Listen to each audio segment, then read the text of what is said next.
ये सारे क्वेश्चंस हर क्लास में, हर एक एग्जाम में आते हैं।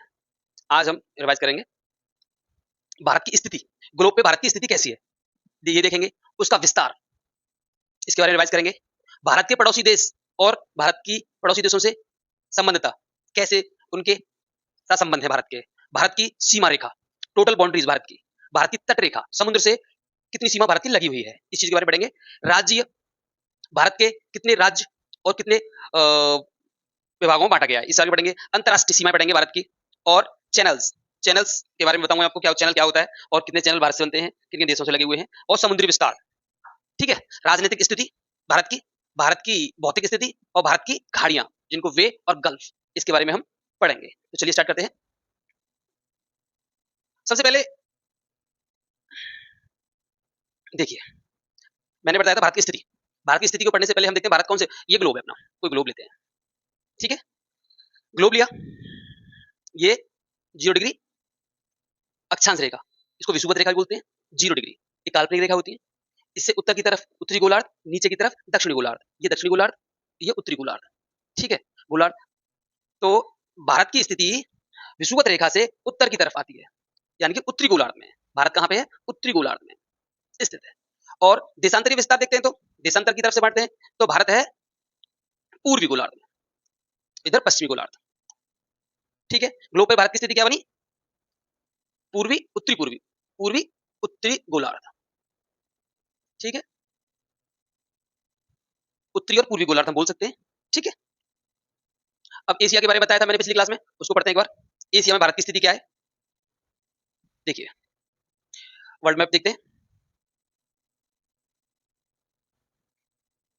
ये अपना वर्ल्ड, वर्ल्ड का मैप है।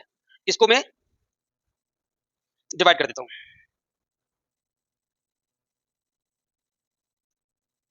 देखिए। ये गलत हो गया, ठीक है। भारत देखिए किधर आ रहा है, ये उत्तर, ये दक्षिण, ये पूरब और ये पश्चिम, ठीक है। 4 दिशाएं होती हैं, 4 दिशाएं हमने मेंशन कर ली। कहाँ पे बन के आया, इसको बोलेंगे उत्तरी, उत्तरी गोलार्ध, ऊपर वाला उत्तरी गोलार्ध और इधर वाला पश्चिमी गोलार्ध, तो सॉरी पूर्वी गोलार्ध। उत्तरी पूर्वी गोलार्ध में भारत की स्थिति ये है, ठीक है। चलिए अब इसको आगे हम एशिया में देख लेते हैं। एशिया में देखिए, ये क्वेश्चन बार बार मैथ से हम समझ रहे हैं, उन्हीं को तो छोटे से लगते हैं, ऐसा लगता है याद कर लें फिर, लेकिन हम कंफ्यूज हो जाते हैं छोटी क्लासों में। देखिए लेवल थोड़ा सा अभी लो लेवल है, इसको हम ऊपर तक, ऊपर लेवल तक लेके जाएंगे। फर्स्ट ग्रेड की तैयारी करने वाले, सेकंड ग्रेड की तैयारी करने वाले, रीट की और जनरल कंपटीशन की तैयारी करने वाले सभी के लिए इंपॉर्टेंस है, ठीक है ये टॉपिक। देखिए एशिया महाद्वीप कितने हैं, 7 महाद्वीप। 7 महाद्वीपों में एक महाद्वीप आता है, सबसे बड़ा महाद्वीप है हमारा एशिया महाद्वीप। एशिया महाद्वीप को मैंने, तो भारत की स्थिति उत्तरी, दक्षिण, पूरब, पश्चिम, तो भारत की स्थिति कहां पे है, देखिए दक्षिण में। एशिया के अकॉर्डिंग देखते हैं तो भारत की स्थिति एशिया महाद्वीप में दक्षिण में आती है, ठीक है। ये चीज होगी। अब हम देखते हैं भारत के मेन चैप्टर पे आते हैं।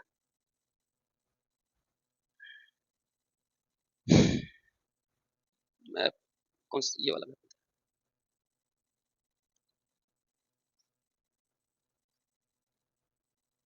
देखिए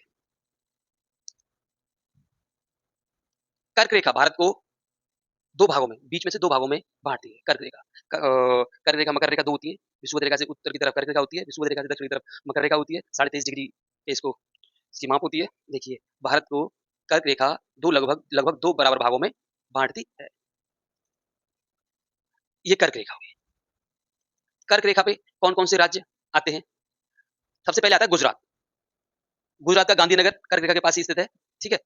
और राजस्थान का दक्षिणतम, ठीक है, राजस्थान का दक्षिण भाग कर्क रेखा से टच है, यानी कि गुजरात हो गया हमारा, गुजरात हो गया। उसके बाद दक्षिणी राजस्थान हो गया, राजस्थान हो गया, ठीक है। उसके बाद एमपी, मध्य प्रदेश, मध्य प्रदेश में सबसे ज्यादा फैली हुई है कर्क रेखा। उसके बाद छत्तीसगढ़, छत्तीसगढ़, ठीक है। और झारखंड, झारखंड में,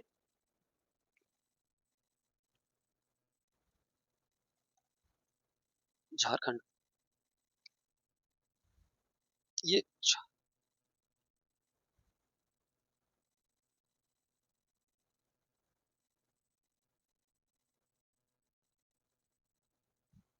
झारखंड हो गया, इसको अपन झारखंड हो गया, और उसके बाद आता है देखिए वेस्ट बंगाल, त्रिपुरा और मिजोरम। झारखंड का झारखंड की राजधानी बिल्कुल विषुवत वो कर्क रेखा पे स्थित है, ठीक है, जिसका नाम झारखंड की राजधानी क्या है, रांची। वो ये क्वेश्चन आता है बहुत ज्यादा, झारखंड की राजधानी रांची कर्क रेखा पे स्थित है, ठीक है। आगे चलते हैं।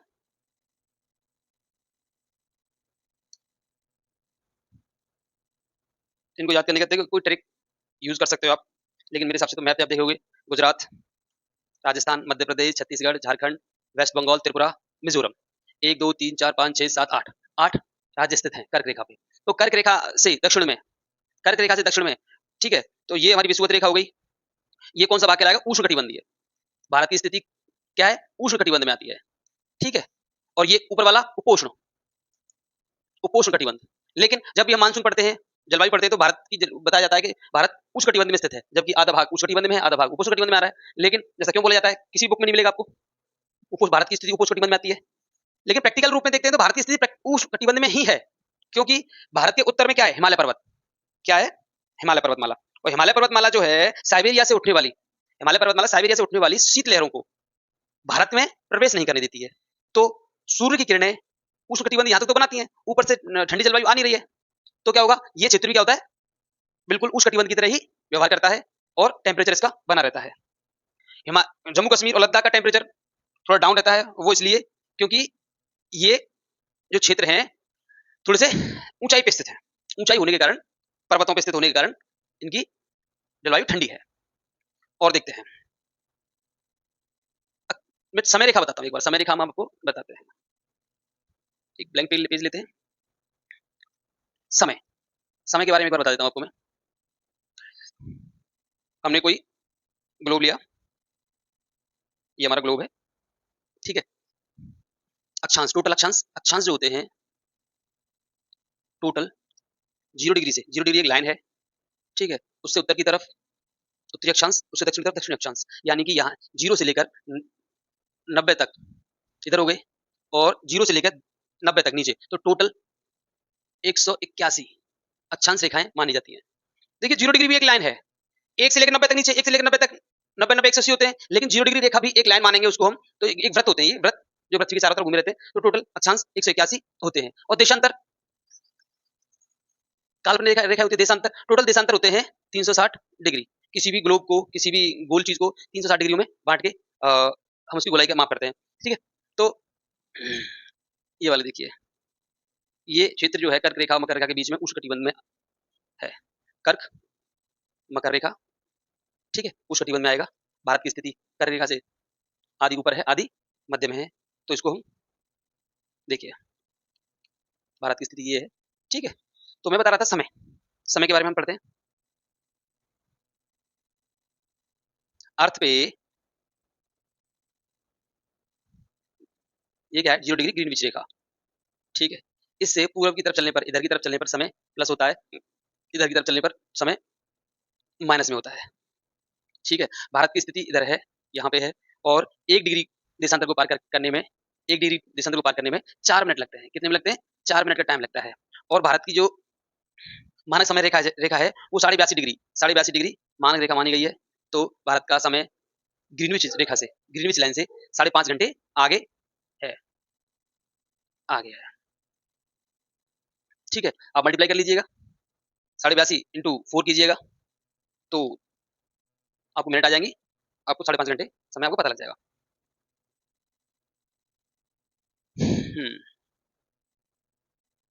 अब हम पढ़ रहे थे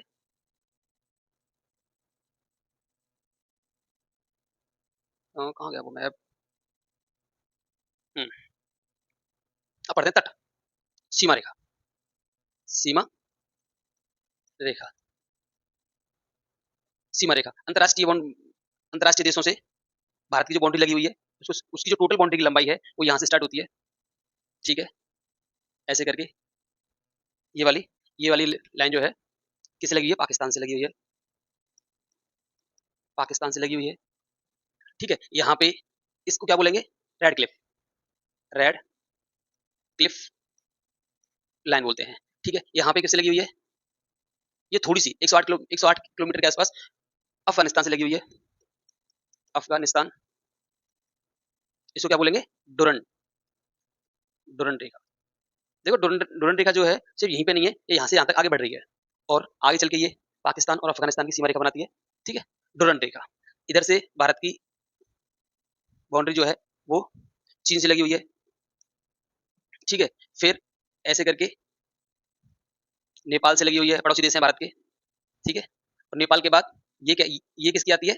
ये बाउंड्रीज भूटान, भूटान की लगी हुई है। और इसके बाद फिर से चाइना आ जाता है। चाइना के बाद ये यहाँ से स्टार्ट हो जाती है वर्मा। ठीक है, जिसको म्यांमार बोलते हैं। और ये क्या है? बांग्लादेश, बांग्लादेश।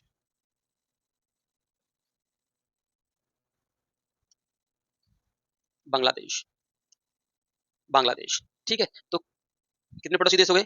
1 2 3 4 5 6 7, टोटल 7 देश।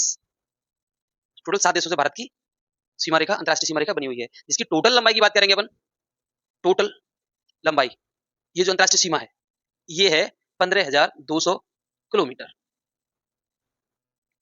15,200 किलोमीटर इसकी टोटल बाउंड्री की लंबाई होती है भारत की। ठीक है, अब देखते हैं किसके साथ कितनी सीमा लगी हुई है। सबसे ज्यादा, ये देखिए आप, इसको मिटाते हैं।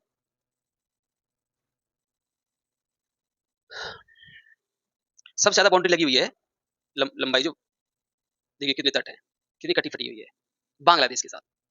बांग्लादेश, बांग्लादेश के साथ सबसे ज्यादा अंतरराष्ट्रीय सीमा बनाता है भारत। ठीक है, और इसकी लंबाई है 4,000 किलोमीटर। ठीक है, भारत की। फिर उसके बाद आती है चाइना। चाइना, भारत की चाइना के साथ, देखिए ये रही, हाँ, त्रिपुरा। त्रिपुरा जो भारत का 7 सिस्टरों में जो आता है त्रिपुरा, उससे जो बाउंड्री बांग्लादेश की लगी हुई है उसको बोलते हैं जीरो लाइन। क्या बोलते हैं? जीरो लाइन, जीरो लाइन बोलते हैं। और त्रिपुरा बांग्लादेश से तीनों तरफ से घिरा हुआ है, आपको दिख रहा है। ठीक है, तो इसके साथ की बात करें तो चाइना के साथ 3400 के आस 3488 के आसपास लगी हुई, शायद 3488 किलोमीटर लगी हुई है। देखिए भारत चाइना के साथ ही कहाँ कहाँ बाउंड्री बनाता है, यहाँ से स्टार्ट करता है, यहाँ तक ये हो गई, और फिर दोबारा से यहाँ पे इस लाइन को, ये जो क्षेत्र है अरुणाचल प्रदेश के साथ चाइना की जो बाउंड्री लगी हुई है, इसको अपन क्या बोलते हैं?